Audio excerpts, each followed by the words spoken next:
quando Jesus nasce, há vários cenários, há várias coisas a acontecer neste momento. Não é só o que está a acontecer em Belém, mas também é o que está a acontecer em Belém. Sabem, no tempo em que o mar Mediterrâneo era, na sua totalidade, governado, controlado pelo Império Romano, este acabou por ser um dos impérios mais brutais que existia. Quando imaginamos impérios, nós imaginamos homens a exercer poder sobre outros, mas os impérios daquela altura tinham, não era somente exercer poder pelo poder, exercia-se poder através de uma violência extrema. É neste contexto que vai nascer Jesus. Numa pequena vila, Belém, vai nascer o Filho de Deus. Maria e José estavam em Nazaré, na Galileia, bem ao norte.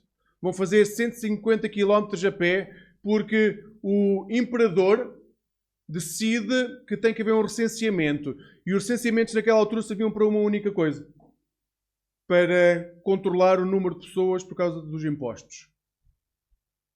Então, o imperador de Roma vai estabelecer a necessidade de fazer este recenseamento, e apesar da Judeia, a província da Judeia, que englobava a Judeia, a Galileia e a Idumeia, ser uma província que estava diretamente debaixo de Roma, vai ser a província da Síria, o governador da Síria, responsável por fazer este recenseamento.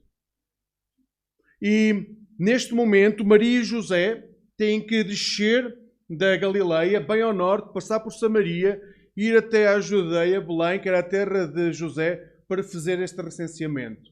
150 km a pé. E eles fazem. E, ao ler o texto que o Maurício leu, nós temos um grande contraste entre o versículo 1 e o versículo 7. Podem abrir os telemóveis para compreender o que eu estou a dizer. No versículo 1, vocês vão ver que há um reinado, que é o reinado de César Augusto. No versículo 7, vão ver que começa outro reinado, o reinado de Jesus. César Augusto tinha estabelecido então um decreto real. E o decreto real era extremamente importante, porque ninguém debaixo do império poderia não cumprir um decreto real. Ninguém que estava debaixo do Império de Roma, milhões de pessoas, podia não cumprir este decreto. Então César Augusto estabelece esta necessidade. Sabem, no ano 9 a.C., nós conseguimos encontrar um altar chamado Aria Pastis Augustae, ou seja, o grande altar da paz. E este altar foi construído para que Augusto fosse enaltecido. O grande altar da paz. Na cidade de Halicarnasso, na atual Turquia, os historiadores vão encontrar uma inscrição referida também a Augusto, que diz que Augusto é o Salvador do mundo. Ou seja, nós temos este reinado, o reinado de um imperador brutal, do imperador que veio para estabelecer a paz através da força, e vamos ver no Império Romano vários altares, vários locais onde se enaltece quem é este César Augusto como o Salvador do mundo conhecido. E hoje também temos muitos salvadores no mundo conhecido. Hoje temos muitos salvadores. Nós olhamos para determinado político e dizemos: não, é este político que vai salvar o nosso país. Olhamos para determinado artista: não, ele vai salvar determinado movimento artístico. Nós hoje temos a capacidade de olhar para pessoas e achar que são eles que vão salvar alguma coisa. E depositamos nestas pessoas uma confiança extrema. Confiamos uma confiança cega naquilo que é a linha económica, a linha política, a linha artística. Nós realmente temos a necessidade de ter salvadores. E é isso que acontece no versículo 1. No versículo 1 de Lucas é-nos dito que o mundo precisa de um Salvador e esse Salvador é reconhecido em César Augusto. E quem é que não gostaria de ser César Augusto? Se tirássemos uma selfie hoje, não seria com Marcelo, seria com César Augusto. Porque Augusto é o homem mais poderoso sobre a face da terra. Ele tem poder económico, poder militar, ele tem poder sobre a vida e sobre a morte, ele declara o que é verdade e o que é mentira. Ele é Deus. Então, quando só lhe aparece César Augusto, nós olhamos para alguém que gostaríamos de ser igual a. Seria a pessoa que nós diríamos, nós queremos ser esta pessoa. Se queremos um amigo, se queremos frequentar a casa de alguém, é esta pessoa que queremos ter perto de nós. E então, do outro lado, nós temos um outro reinado. Versículo 7. No versículo 7, é-nos dito que há um outro reinado, e nesse reinado há um outro rei, e esse rei é Jesus.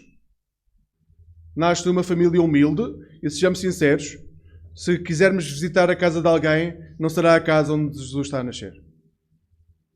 Porque Jesus está a nascer nem sequer numa casa. É num local onde não há a menor dignidade.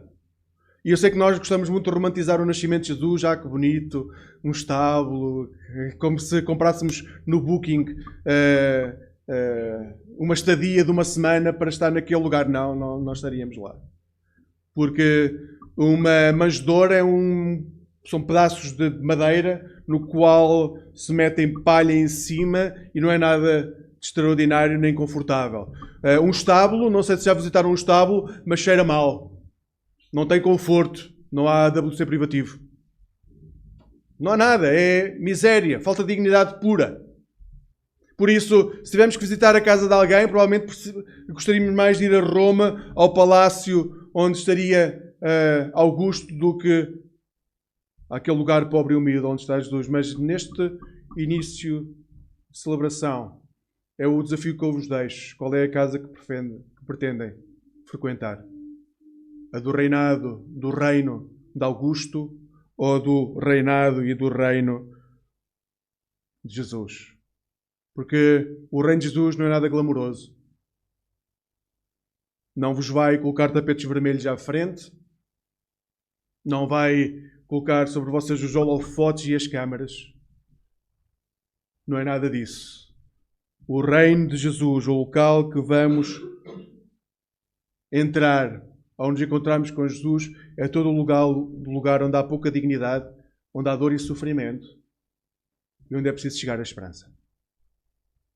É em Belém que Jesus nasceu. Então, enquanto em Belém há esta tensão de reinos ou de reinados, entre o reinado de Augusto e o reinado de Jesus que está a nascer, há uns magos que veem uma estrela em Belém e uma estrela no Oriente e começam a caminho da Judeia.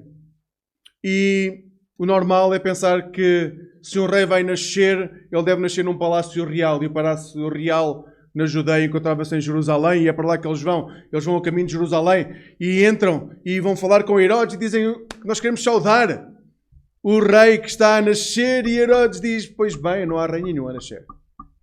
Não aqui. E a partir desse momento, a história conta-nos que passa a haver uma tensão clara entre os personagens. Herodes não sabe o que está a passar e vai falar com aqueles que deveriam saber, os religiosos, e pergunta-lhes, mas o que é que está a acontecer? O que é que eles estão a falar? Quem é que vai nascer? Que rei é que me vai tirar o lugar? E realmente dizem que há uma profecia que diz que vai nascer o futuro rei de Israel. E que pode acontecer. Diante deste texto, eu gostava de chamar a atenção sobre 3 posturas que nós podemos ter com o nascimento de Jesus. A primeira postura que nós podemos ter quando nos encontramos com Jesus é a postura do poder e de Herodes. Ninguém gosta de perder poder. Nenhum de nós gosta de perder aquilo que já conquistou. E Herodes vê-se diante de Jesus e vê que o seu poder pode desaparecer. O seu poder pode diminuir. O seu poder pode ser completamente transformado. E ele fica com medo.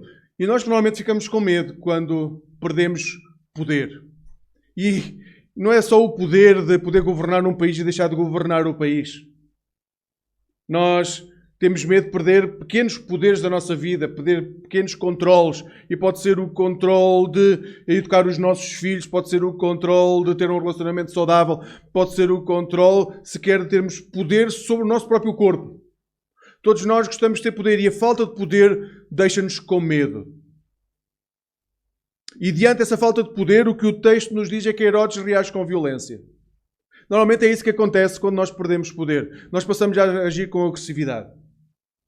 E essa é uma postura diante de Jesus, porque quando Jesus vai chegar à nossa vida, Ele vai nos dizer muito claramente: vais ter que abdicar de coisas. Se me queres seguir, a tua vida tem que ser transformada. Vais ter que abdicar de coisas. E a nossa reação pode ser como a reação de Herodes. Pode ser de agressividade, de violência. Pode ser de colocar de parte completamente aqueles que nos chamam a ter um relacionamento saudável com Jesus. Ou aqueles que estão à nossa volta.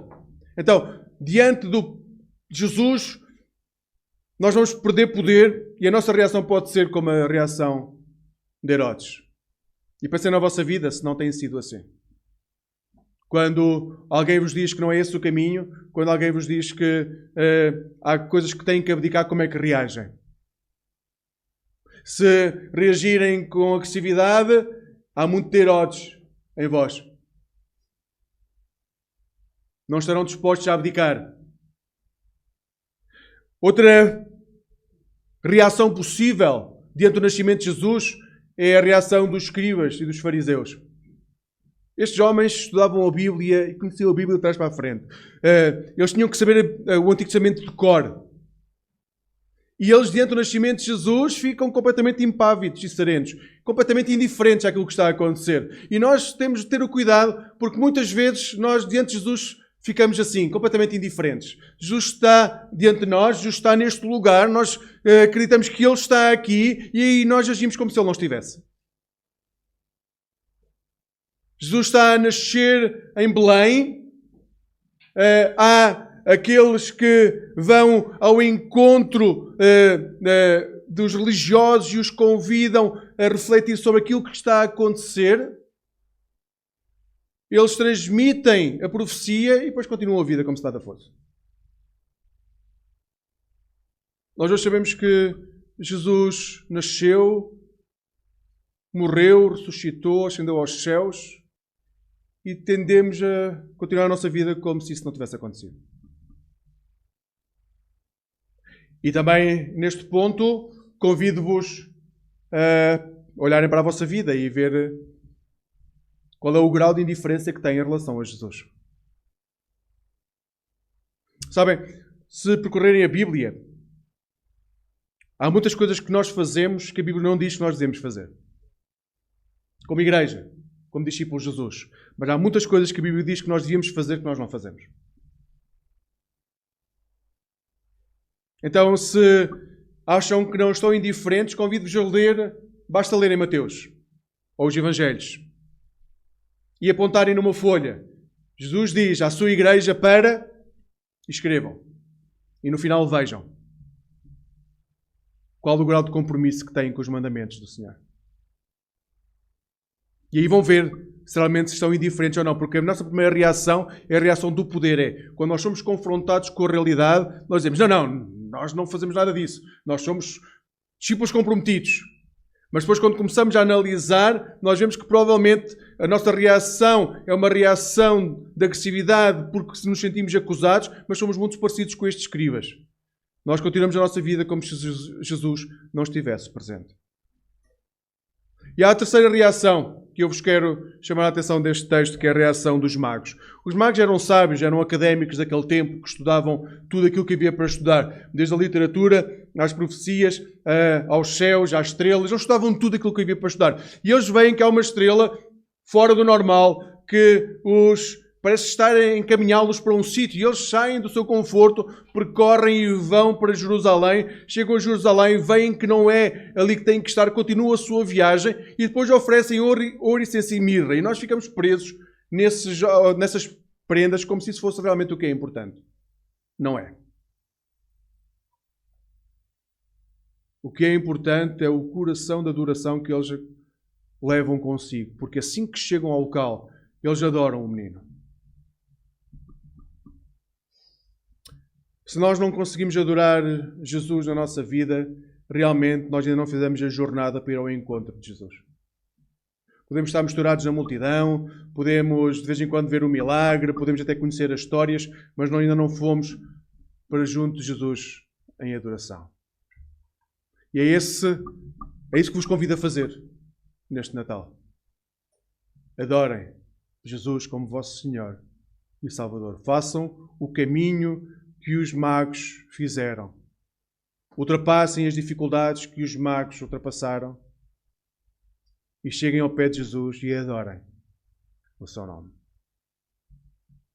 Porque se em Belém nasceu um menino, no Oriente surgiu uma estrela que encaminhou a 3 desconhecidos para que este menino fosse reconhecido não só pela sua família e por aqueles que os rodeiam, mas além fronteiras.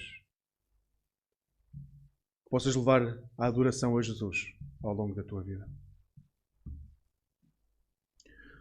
Quando Jesus está a nascer,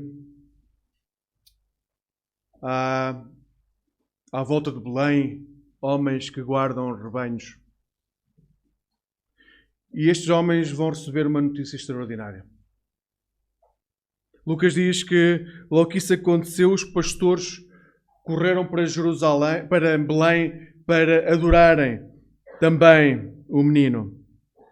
Aqueles homens eram realmente homens pobres e muito humildes. Quem trabalhava com gado naquela altura na Palestina eram homens que tinham um grau de rejeição grande. Porque ao trabalhar com animais, eles tornavam-se impuros ritualmente para poder estar no templo, para poderem frequentar as sinagogas. Então, nós estamos a falar de homens que têm muito pouco. Eu não sei se alguma vez viram um pastor, mas não são reconhecidos pelos fatos de armani que vestem.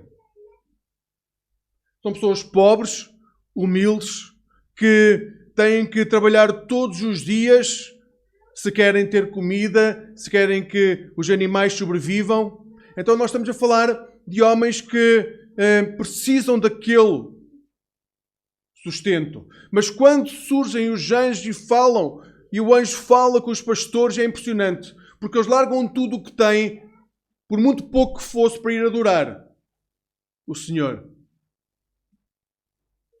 Eu não sei quantos de nós teríamos essa capacidade de, tendo pouco ao mundo, dizer: eu posso perder tudo com a minha decisão, mas eu vou adorar o Senhor.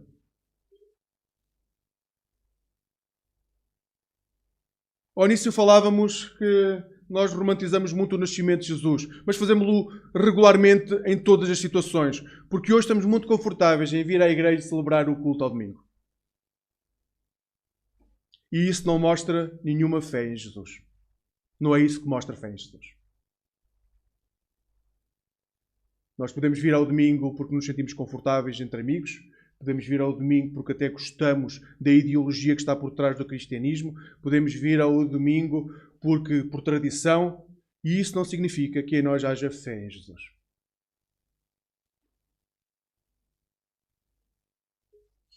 Estes homens largaram o que tinham, não sabendo o que aconteceria depois, mas seguiram a voz que os chamava para adorar o Senhor. E este é o grande desafio que nós temos pela frente. O nascimento de Jesus vai nos fazer sair dos lugares confortáveis onde nós estamos. E se nós não compreendemos que temos de sair dos nossos locais confortáveis, nós ainda não compreendemos a chamada de Jesus. O Senhor vai nos chamar para sair dos locais confortáveis que nós estamos, para ir a um local sem dignidade nenhuma. Nós não vamos ser chamados para levar a mensagem de Jesus a locais confortáveis onde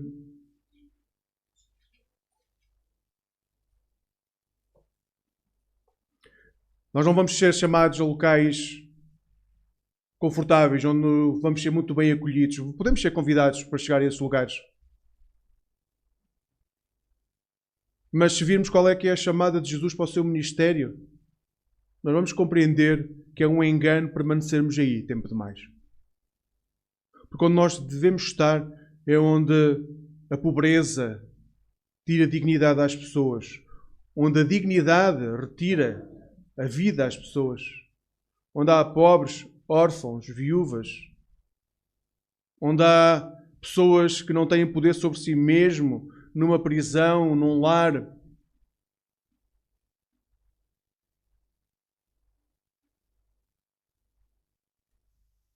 E volto a perguntar, como tenho perguntado hoje, se queremos avaliar se realmente estamos a responder à chamada de fé, o que é que nós temos feito com a nossa vida?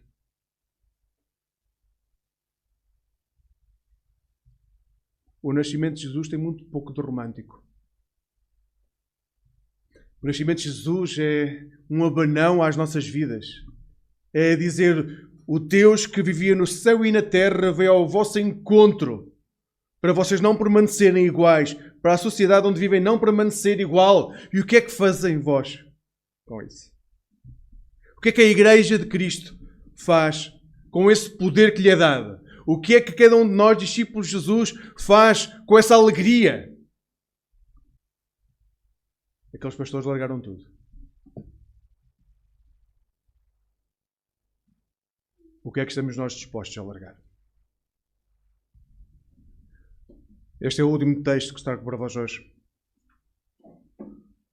O Filho de Deus, o Filho do Criador, de tudo aquilo que existe, aquilo que se vê, daquilo que não se vê, veio ao mundo na forma de um bebê.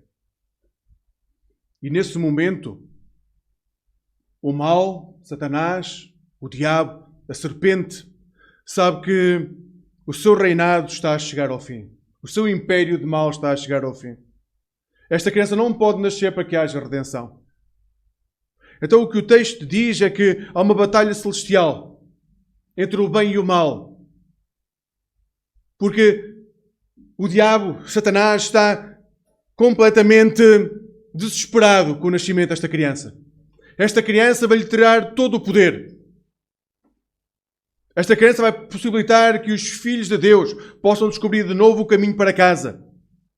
Possam voltar para a casa do Pai. Possam celebrar a vida eterna. E então há uma luta celestial, uma luta cósmica.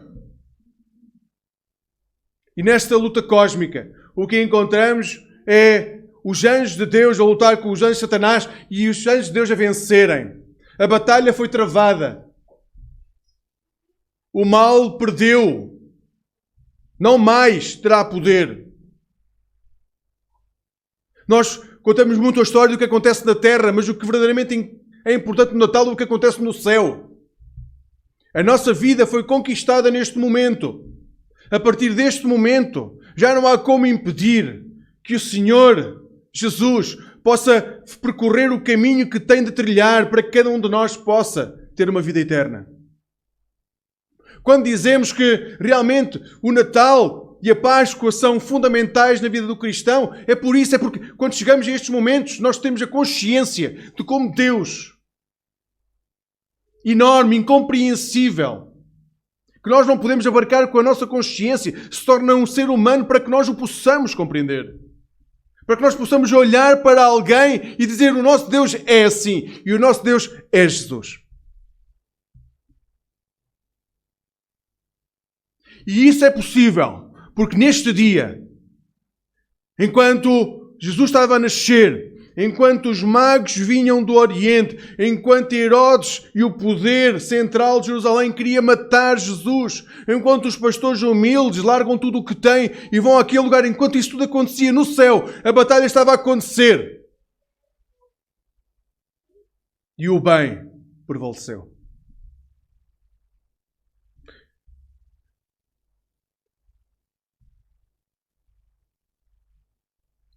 o bem prevaleceu.